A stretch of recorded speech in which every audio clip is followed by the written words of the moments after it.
아멘. 죄악과 어두운 세상, 죄악과 어두운 세상 유일한 소망, 예수와 비교할 수 없네. 모든 민족을 구원하리를 예수, 그 발 앞에 헛된 우상 무너지리. 영광의 이름 예수 찬양하리. 성과 나중 되신 주, 영광의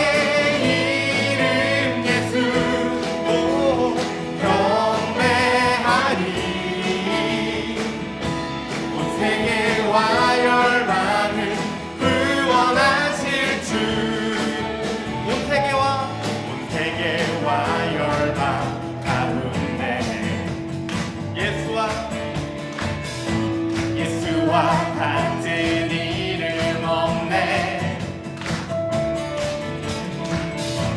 죄악과 어두운 세상 유일한 소망, 예수와 비교할 수 없네. 모든 민족을 구원하리를 예수, 발 앞에 헛된 우상 무너지리. 영광의 이름 예수 찬양하리. 처음과 나중 되신 주, 영광의 이름 예수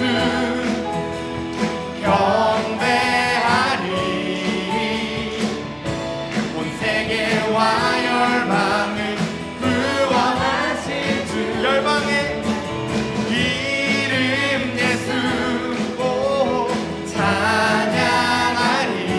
처음과 나중 되신 주, 영광의 이름 예수 경배하리. 세계와 열방을 구원하신 영광의 이름 예수, 영광의 이름 예수 찬양하리.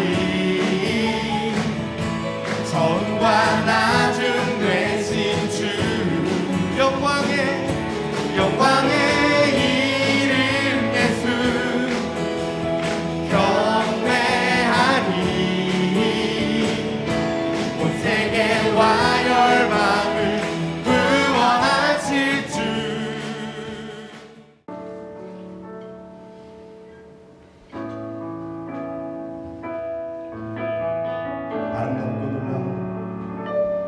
아름답고 놀라운 주 예수,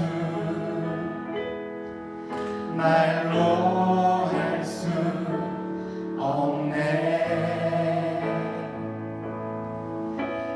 증명할 수 없는 위엄, 주님과 같은 분 없네. 한없는 그 지혜와 사랑, 그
측량할 수 없는 위엄 주님과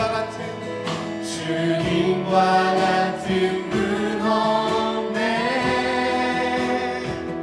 한없는 그 지혜와 사랑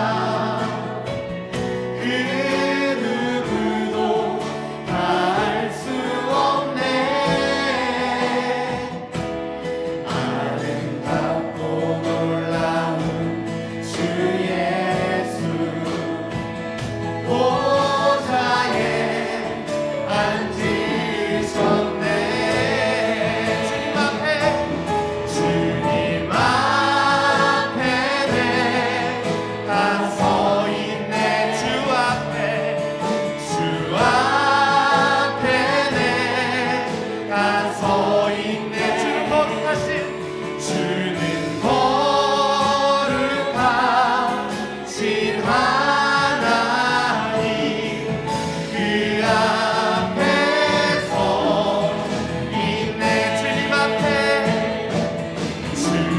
앞에 내가 서 있네 아멘 주 앞에 내가 서 있네 주는 거룩하신 하나님 그 앞에서 있네 주님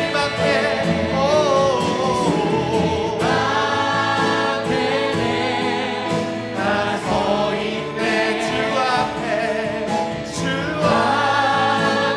내가 서 있네 주는 거룩하신 하나님 그 앞에서 있네 주는 거룩하신 하나님 그 앞에서 있네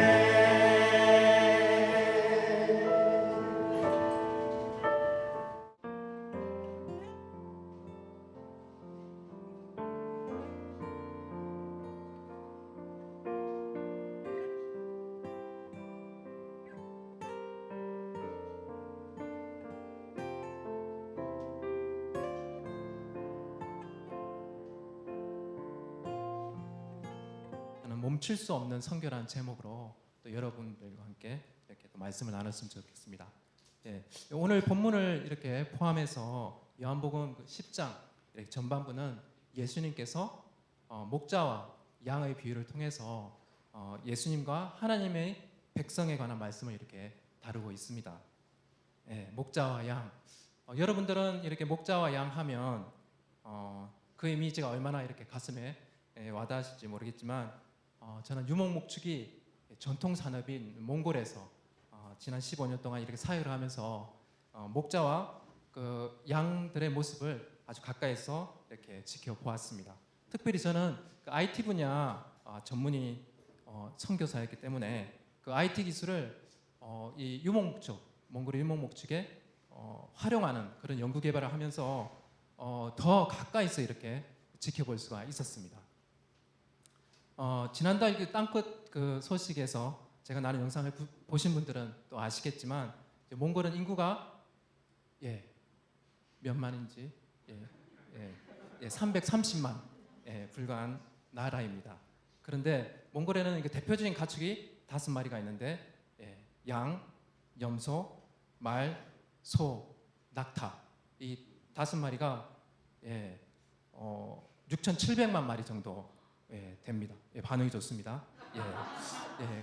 그중 양은 절반 정도 되는 3천만 마리 이상 정도가 이렇게 됩니다.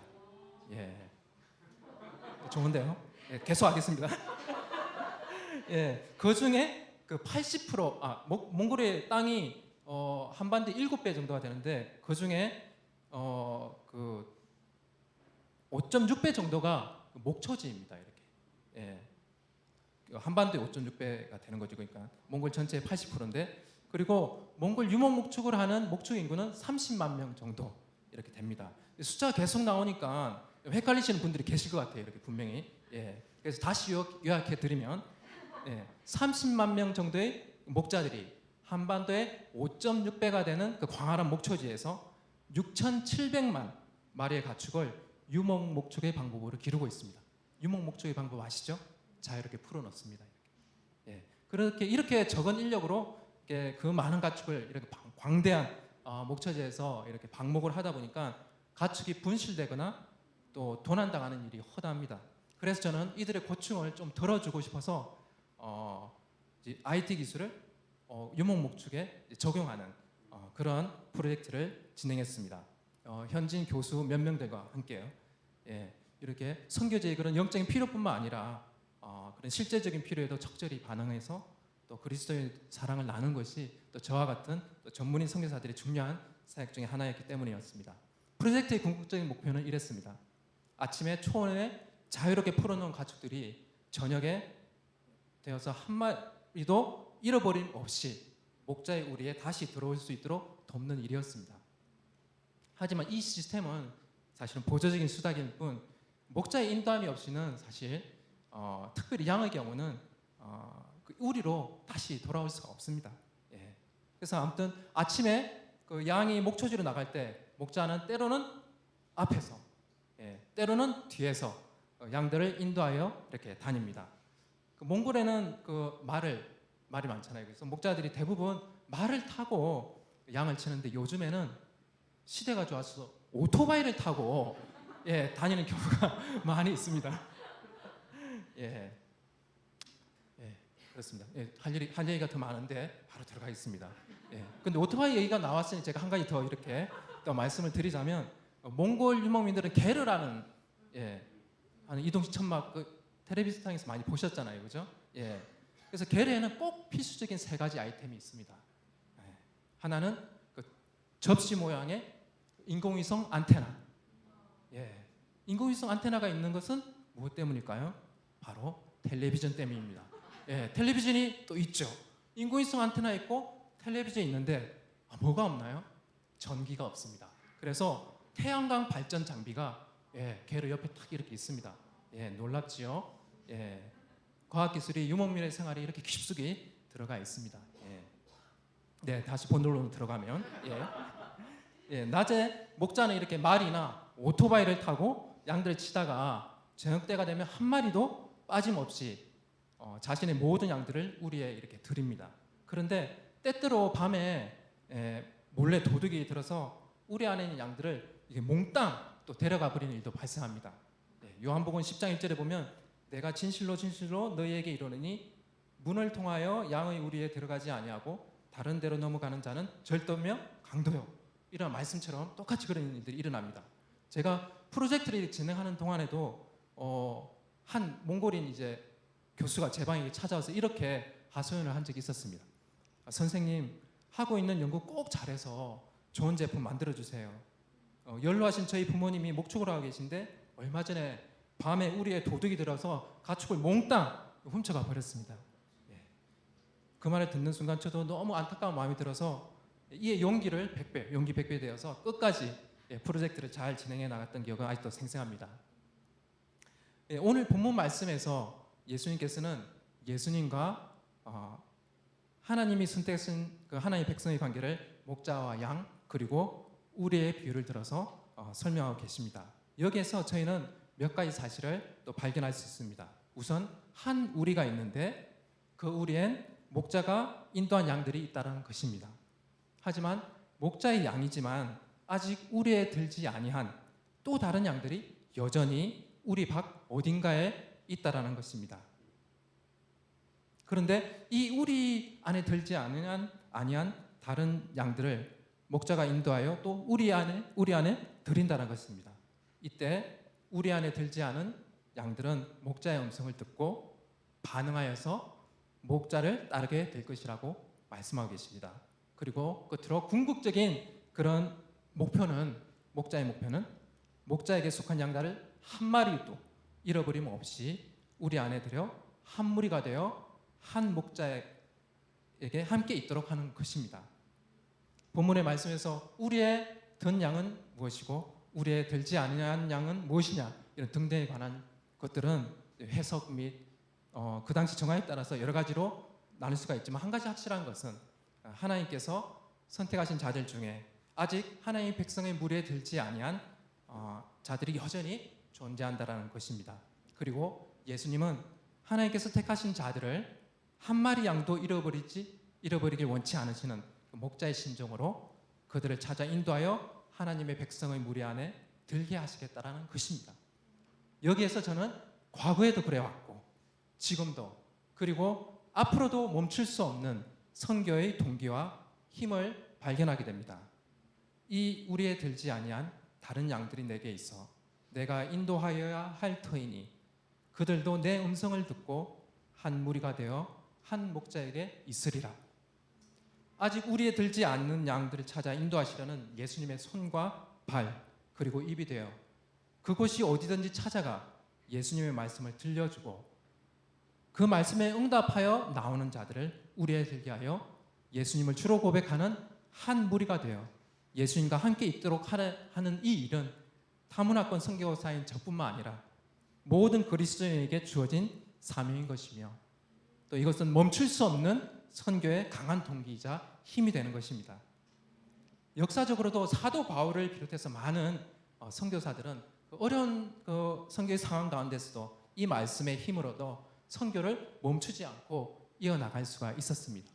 특별히 사도행전 18장에 보면 사도 바울은 고린도에 이르러 유대인들의 강한 대적과 비방으로 인해 어려움을 처하게 됩니다. 그런데 그때 환상 가운데 다음과 같은 예수님의 말씀을 사도 바울은 듣게 됩니다. 내가 너와 함께 있음에 어떤 사람도 너를 대적하여 해롭게 할 자가 없을 것이니 이는 이 성중에 내 백성이 많음이라. 예수님께서 사도 바울에게 하신 말씀은 우리에 들지 아니한 다른 양떼들이 이 고린도에 있다라는 것이었습니다. 그리고 내가 복음을 전할 때 그 양떼들이 내 음성을 듣고 내게로 돌아올 것이다 라는 말씀이었습니다. 사도 바울은 이 말씀에 힘과 용기를 얻어 1년 6개월을 계속 그곳에 머물며 하나님의 말씀을 전할 수 있었습니다. 저 역시 어려운 그런 상황 가운데서도 이 말씀에 힘을 입어서 다시금 믿음으로 전진해 나갈 수 있던 적이 있었습니다. 저는 1차 임기 사역은 수도 울란바토르에 있는 선교사들이 세운 한 대학에서 학생들을 대상으로 교수 사역을 하였습니다. 그런데 2차 임기 때는 하나님께서 울란바토르에서 차로 4시간 정도 떨어진 다랑이라는 소도시에 있는 몽골 과학기술대학교 다랑 캠퍼스에서 이번에는 학생이 아닌 교수 및 직원을 대상으로 사역을 하도록 인도해 주셔서 그런 사역을 진행하게 되었습니다.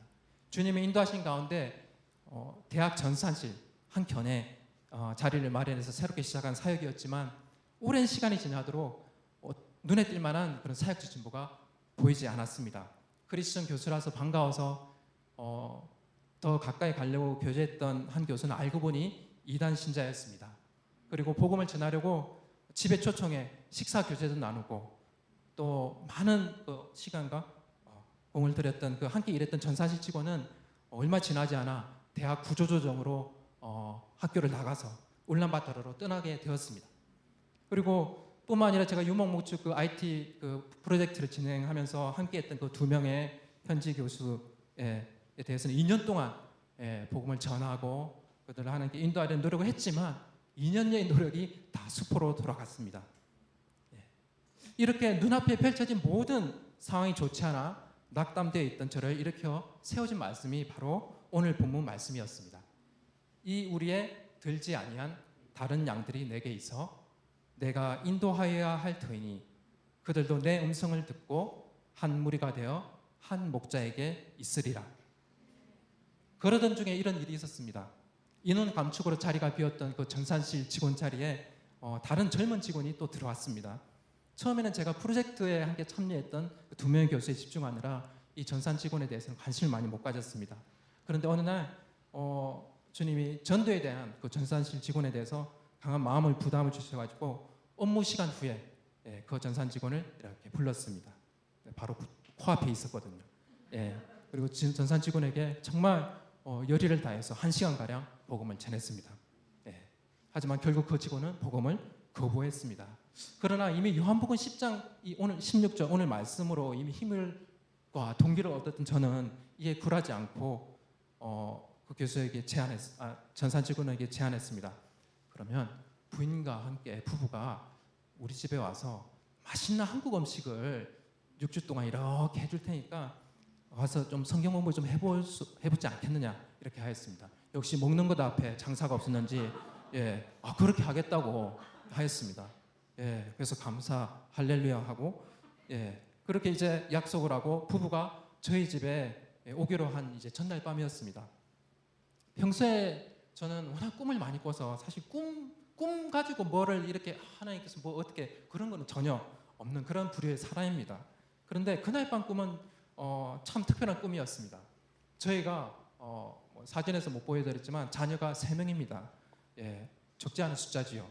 그런데 꿈에서 저희 아내가 쌍둥이를 낳는 꿈을 꾸었습니다. 자녀가 5명. 눈앞이 깜깜했습니다. 그런데 그 쌍둥이를 보면서 마음에 큰 기쁨이 있었습니다. 그래서 태몽인가? 그런 꿈을 꾼 다음 날 전산실 직원부부가 예정대로 저희 집에 왔습니다.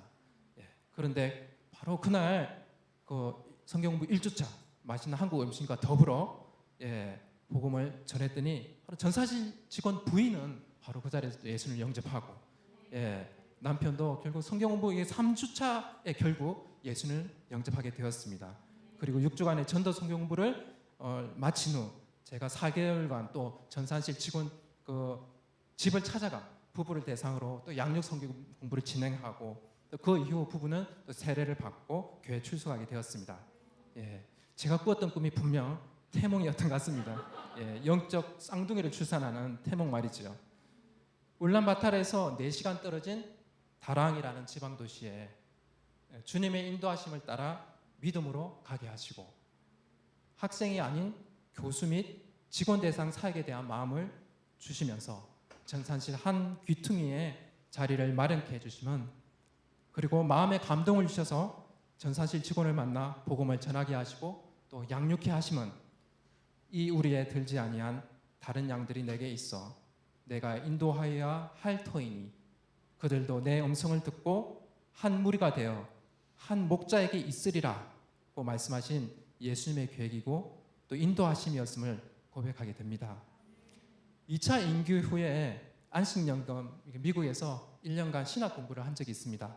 그때 백발 노년의 한 미국인 교수님이 수업 중에 이런 얘기를 들려주신 것이 기억에 남습니다. 그분의 취미생활은 할리 데이비슨이라는 오토바이를 타는 것이라고 했습니다. 아시나요? 할리 데이비슨? 보통 오토바이는 이렇게 탑니다. 근데 할리 데이비슨은 이렇게 타는 거예요. 이렇게 타고 다니는 굉장히 고가의 오토바이죠. 근데 이것이 그 전도의 도구가 된다는 것이었습니다. 그 교수님의 이야기는 이랬습니다.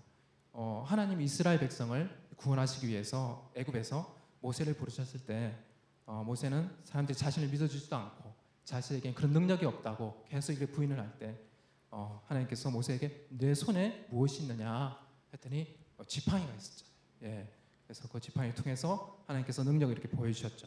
근데 그 교수님도 어느 날 문득 이 말씀이 생각나면서 네 손에 무엇이 있느냐 했더니 오토바이가 손에 있다는 사실을 발견했다는 거예요. 오토바이. 그래서 그분이 이제 그래서 오토바이를 손에 있으니 이제 오토바이를 이제 타고 가다가 이제 주유소. 미국에는 거의 셀프 주유소더라고요, 이렇게.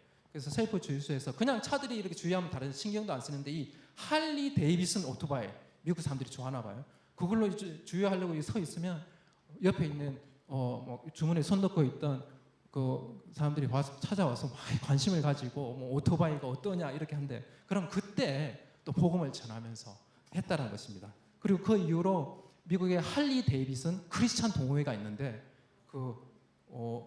정기적으로 이제 동호회 사람들과 전국을 이렇게 돌아다니면서 주유소에서 복음 전도를 하게 되었다는 그런 얘기를 해주셨습니다. 여러분 손에는 무엇이 있습니까? 여러분 손에는 무엇이 있습니까? 제가 IT라는 어떤 그 도구를 통해서 하나님께서 인도하신 그 길을 따라 나아가신 것처럼 여러분의 손에 있는 것을 가지고 여러분이 아니라면 도달하기 힘든 아직 우리에 들지 않은 양들에게 찾아가서 비록 많은 인내와 좌절의 시간이 있을지라도 그들에게 예수님의 음성을 들려주고 그들을 우리로 인도하여 한 무리가 될 수 있도록 하는 일에 믿음으로 나아가지 않으시겠습니까?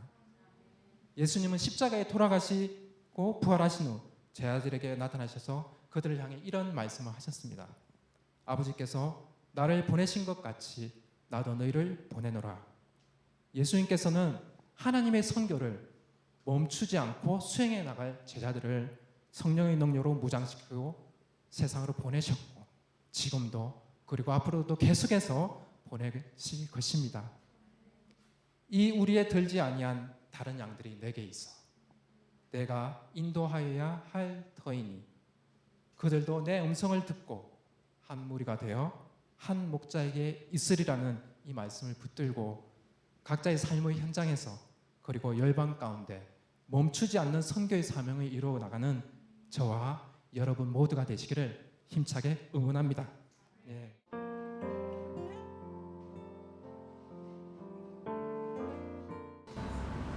열방을 위한 기도 드리겠습니다.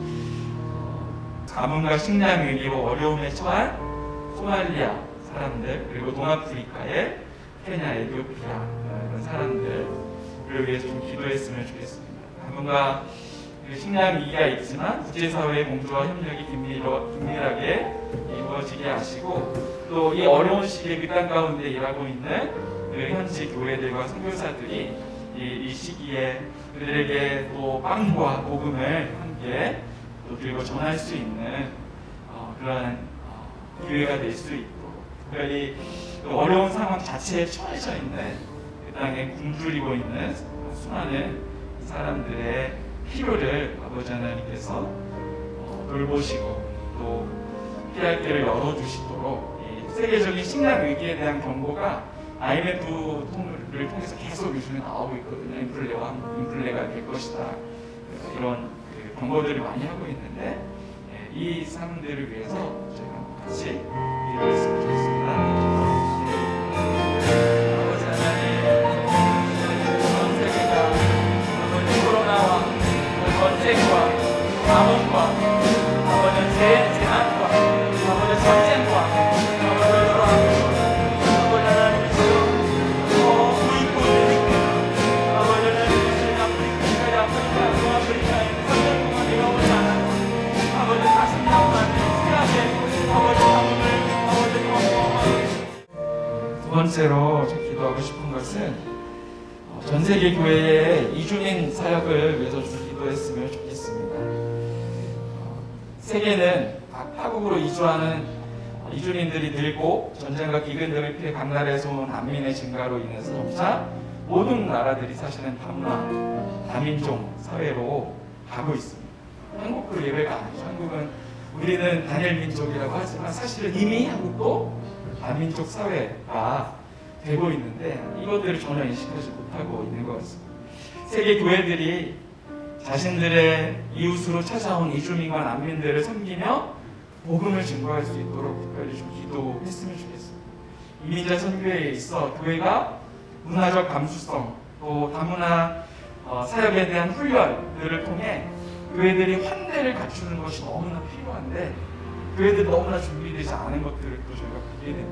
그래서 교회가 이런 문화적 감수성과 다문화 사역에 대한 훈련을 통해 환대를 갖추고 교회들이 말로만 사역하는 것이 아니라 가시적인 행동을 통해 복음의 가시성을 드러내는 참된 선교 공동체들이 되도록 제가 기도했습니다. 저는 하나님 아버지 아버지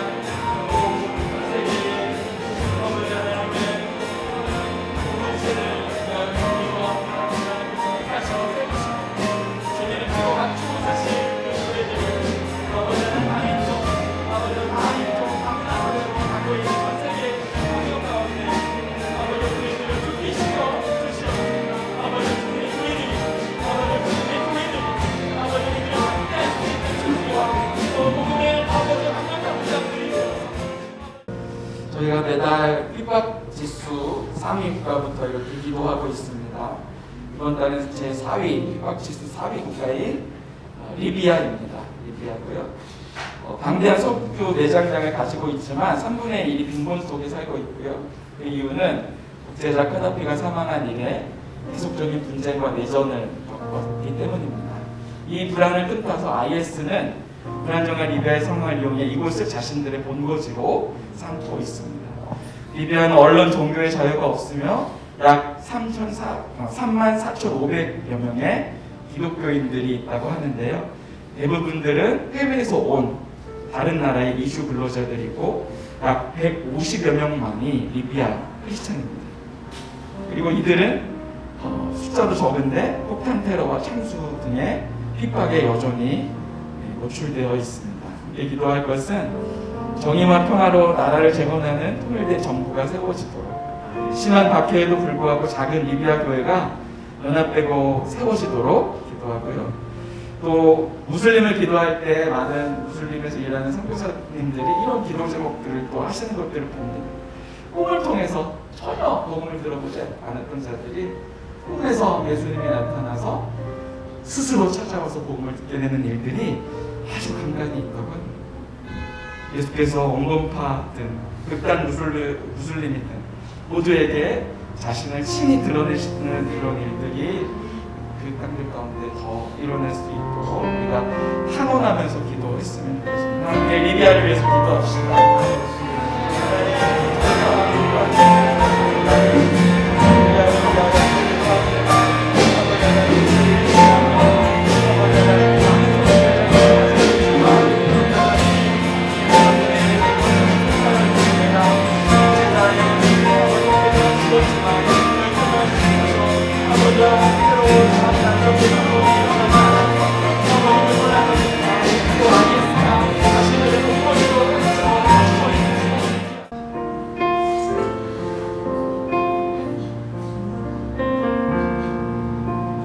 선교회를 위해서 또 같이 오프를 위한 기도를 드리겠습니다. 현재 코로나로 인해서 각국의 비자 제한 정책이 아직 풀리지 않았습니다. 한국과 제3국에 발이 묶여있는 수많은 선교사님뿐만이 아니라 수많은 선교사님들이 이렇게 사역지에 아직 복귀하지 못하고 있는 가운데 있는데 저희가 이것을 위해 좀 기도했으면 좋겠습니다. 각국의 코로나 상황이 안정을 찾고 비자 수속 업무와 신규 비자 발급 등이 열릴 수 있도록, 또 한국 등 임시로 거주해 있는 곳에서 선교사님들이 선교적 삶을 살며 또 부르심의 때를 잘 준비할 수 있도록 기도해 주시고요. 또 지역 재배치 등에 관한 하나님의 선하시고 온전하신 뜻을 분별해서 순종함으로 예상치 못했던 새로운 사역이 열리는 것들을 더 목도할 수 있도록 그것을 위해서 같이 기도했으면 좋겠습니다. 함께 기도합시다. 하나님 아버지,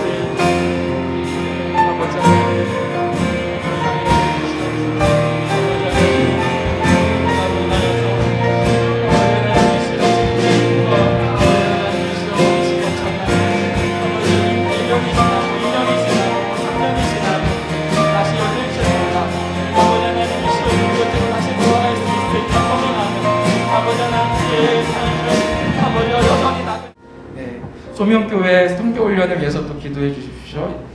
훈련생들이 이 훈련을 통해 성숙과 성장을 경험하게 하시고 소명교회가 하나님의 선교에 건강하게 참여하는 교회로 나아가는데 참으로 이 훈련생들이 또 이 훈련이 마중물이 되어서 그 교회 가운데 선교적인 또 건강한 부흥들이 일어날 수 있도록 같이 좀 기도했으면 좋겠습니다.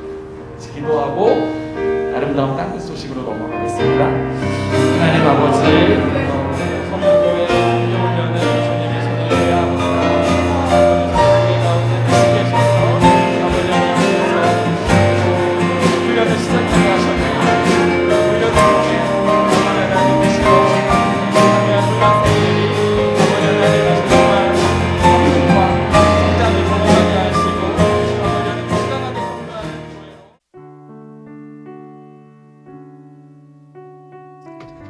안녕하세요. 저는 한국 개신교 최초의 선교사이자 선교자인 저메인 토마스의 고향 웨일즈에서 사역하고 있는 윤하민입니다. 저희 가족은 저와 아내 최선우, 16살인 딸 겸비, 15살인 아들 온유 이렇게 4명입니다. 저희는 2006년부터 아랍 Y국과 J국에서 각각 1차, 2차 임기를 보내고 2016년에 이곳 영국 웨일즈로 사역지를 옮겼습니다. 아랍에서 1차, 2차 임기 사역을 통해서 현지 아랍인들뿐만 아니라 소말리아, 에티오피아, 그리고 시리아 난민을 섬길 수 있는 기회가 있었습니다. 그러던 중 웨일즈로 건너온 난민들을 섬기는 일에 부르심을 느끼고 이곳으로 사역지를 옮기게 되었습니다. 웨일즈가 속해 있는 영국은 지정학적으로는 유럽 본토 해안에서 북서쪽으로 떨어진 곳에 위치한 섬나라이며 잉글랜드, 스코틀랜드, 북아일랜드, 그리고 웨일즈로 이루어진 연합왕국으로 영어로는 통상 UK 혹은 유나이티드 킹덤으로 부릅니다.